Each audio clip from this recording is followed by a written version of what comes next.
Good evening. Form ஹவுஸில் இருக்கேன். அந்த குவா மால்ட் பற்றி கொஞ்சம் நாள் முன்னாடி நான் போட்டிருந்தேன். அது ரெடி ஆகிடுது. ஆக்சுவலாக நான் ஃபஸ்ட் ரவுண்ட் ட்ரை பண்ணேன். இனிஷியலாக நான் என்ன பண்ணேன்னா ஒரு 10-15% ஆஃப் நட்ஸ் போடலாம் அப்படின்னு யோசித்தேன்.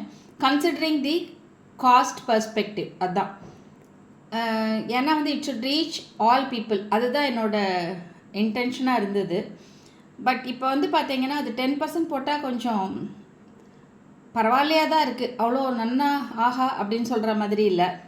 சரி, நான் என்ன பண்ணேன்னா அதை இன்க்ரீஸ் பண்ணிட்டேன். அது கொஞ்சம் கூட இருந்தாலும் பரவாயில்லன்னு சொல்லிவிட்டு I have increase to 30%. So அப்போ வந்து நம்ம வந்து 1 kg பவுடர் இருந்ததுன்னா 300 grams ஆஃப் நட்ஸ் போட்டால் தான் இது வந்து நல்லாயிருக்கு. ஸோ அது போட்டுட்டேன். இப்போ ரொம்பவே நல்லாயிருக்கு. இப்போ நான் என்ன பண்ணேன், கோல்டாகவும் ட்ரை பண்ணலான்னு சொல்லிவிட்டு இன்றைக்கி என்ன பண்ணேன்னா ஒரு டீஸ்பூன் பவுடர் எடுத்து கொஞ்சம் சுகர் அண்ட் மில்கில் வச்சு மிக்சியில் வந்து ஒரு ஓட்டு ஓட்டினேன். உங்களுக்கு அப்போ வந்து பார்த்திங்கன்னா நல்ல மில்க் ஷேக் மாதிரி நல்ல ஃப்ராதியாக வந்திருக்கு. இப்போ எனக்கு வந்து பார்த்திங்கன்னா வீட்டில் வெனிலா ஐஸ்கிரீம் இருந்தது.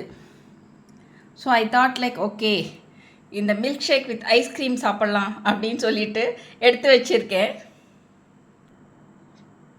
இப்போ வெனிலா ஐஸ்கிரீம் போட்டாச்சு. நான் ஜஸ்ட்டு ஒரு டேபிள் ஸ்பூன் மட்டும் எடுத்து டேஸ்ட் பண்ணி பார்த்தேன். சூப்பராக இருக்குது. So now it can go to market. இதை வந்து பார்த்திங்கன்னா கண்டிப்பாக சில்ட்ரன் வில் லவ் இட். ஏன்னா அது டேஸ்ட் அவ்வளோ நல்லா இருக்குது. அந்த நட்ஸ் எல்லாம் போட்டதுனால அந்த ஃப்ளேவர் அதுவும் நல்லாயிருக்கு. இது ஹாட் மில்க்லேயும் குடிக்கிற மாதிரி இருக்குது. இந்த மாதிரி ஐஸ்கிரீம் போட்டு சாப்பிடுச்சா நிஜமாகவே ரொம்ப நல்லாயிருக்கு. நான் இதை இப்போ என்ஜாய் பண்ணிட்டு இருக்கேன்.